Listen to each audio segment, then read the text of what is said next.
In the freezing autumn of 180 AD, the Roman legions stand upon the precipice of the known world, preparing to strike the final blow against the Germanic tribes. General Maximus Decimus Meridius walks among his battle-hardened soldiers, a leader of unmatched tactical brilliance and profound personal integrity. Beside him rests his loyal canine companion, a silent witness to the countless campaigns that have expanded the borders of the empire. Far from the muddy frontline, aging Emperor Marcus Aurelius ponders the ultimate legacy of Rome within his opulent command pavilion. Cutting through the tension of the campaign, Prince Commodus arrives from Rome in a magnificent carriage, draped in royal garments. An emotional embrace hides a profound chasm between father and son, as Marcus Aurelius recognizes the moral decay within Commodus. Lucilla observes her family's inner turmoil, carrying the silent burdens of imperial politics and dynastic survival. As night descends, thousands of campfires illuminate the valley, casting an eerie glow over the men who will fight at dawn. Maximus addresses his officers, reminding them of what truly matters in the face of impending violence and mortal peril. With the first light of morning, the silent woods erupt into chaos as Roman artillery unleashes a barrage of fire upon the enemy. Maximus leads the cavalry charge through the thickets, his polished steel armor gleaming amidst the smoke and fury of battle. The battle is won through tactical brilliance and supreme sacrifice, sealing Rome's dominance over the northern frontier. Summoned to the emperor's tent, Maximus learns of Marcus Aurelius's extraordinary vision for the future of the Roman Republic. Marcus Aurelius asks Maximus to assume control of Rome, strip away the corruption, and restore power back to the Roman Senate and people. Unbeknownst to them, Prince Commodus overhears his father's decree from the shadows, sealing his bitter jealousy and murderous intent. In a moment of heartbreaking treachery, Commodus confronts his ailing father in the royal chamber, committing an unforgivable act in secret.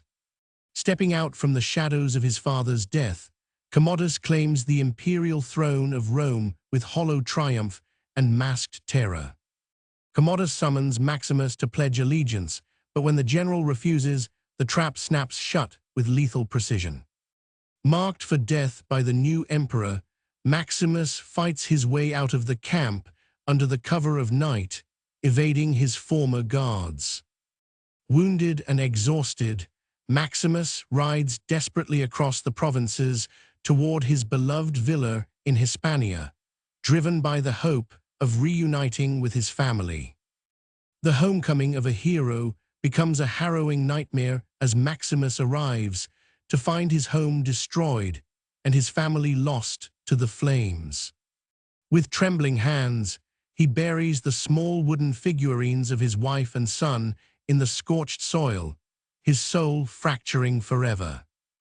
Collapsing from exhaustion on the deserted road, Maximus is discovered and bound by traveling slave traders scouring the desolate frontiers.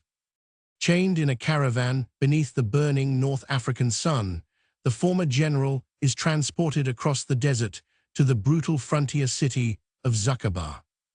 In the bustling, dust-choked markets of Zuccoba, Maximus is inspected and purchased by Proximo, a cunning merchant of death and gladiatorial combat. Thrown into the suffocating confines of the gladiator ludus, Maximus meets fellow fighters who his grim fate in the brutal sands. Refusing to speak his name or acknowledge his past, Maximus wears a crude iron mask to conceal his identity from the prying eyes of the world. Stepping onto the blood-red sands of the provincial arena for the first time, Maximus faces veteran killers in a brutal test of survival. With cold precision and instinctive military mastery, Maximus dismantles his opponents one by one, captivating the roaring crowd.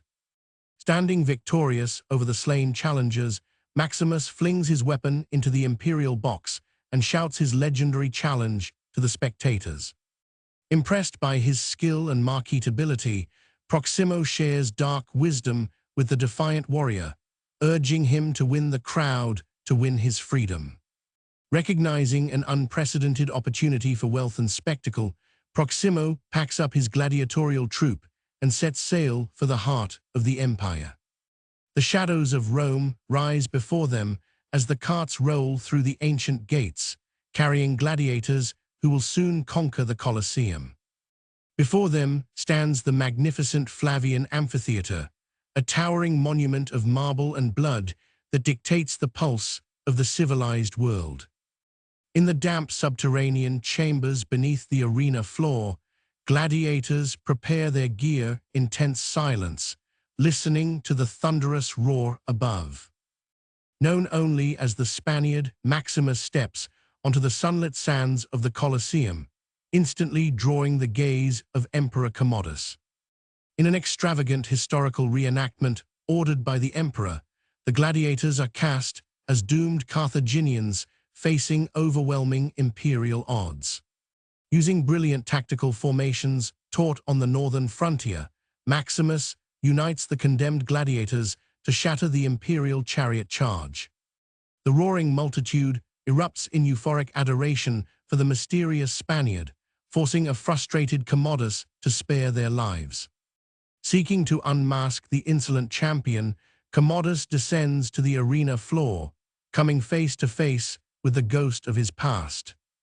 With trembling hands and a forced smile, the emperor commands the gladiator to reveal his face and state his name. With slow, deliberate calm, Maximus turns, removes his helmet, and speaks the words that send shockwaves through the imperial court. Father to a murdered son, husband to a murdered wife, Maximus vows to exact his vengeance in this life or the next. Fearing the growing adoration of the masses and the wrath of the surviving general, Lucilla seeks out a clandestine meeting in the shadows of Rome. In a secluded stone chamber beneath the city, Maximus and Lucilla reunite, bridging the tragic chasm between their broken pasts. A secret alliance forms between disaffected senators and the gladiatorial underground, plotting to restore Marcus Aurelius's dream of the Republic. Consumed by suspicion and isolation, Emperor Commodus descends deeper into madness, turning his wrath upon anyone who questions his rule. Imperial guards uncover whispers of treason, closing the net around Proximo's ludus and threatening the lives of Maximus's loyal comrades. In a final act of redemption and loyalty, Proximo holds off the imperial guards, buying precious time for Maximus to escape into the catacombs. The escape plan collapses as imperial soldiers intercept the conspirators, capturing Maximus and shattering Lucilla's desperate gamble. Unwilling to grant a public execution that might make a martyr, Commodus devises a uniquely sadistic finale within the private confines of the arena. Before stepping onto the sands, Commodus ensures his victory by weakening his captive opponent with a hidden, cowardly wound. Maximus steps out into the empty, sunlit Colosseum arena one final time, bearing the invisible weight of poison and mortal exhaustion. Emperor Commodus enters the arena clad in polished imperial armor, brandishing a gleaming blade with a desperate, fearful resolve.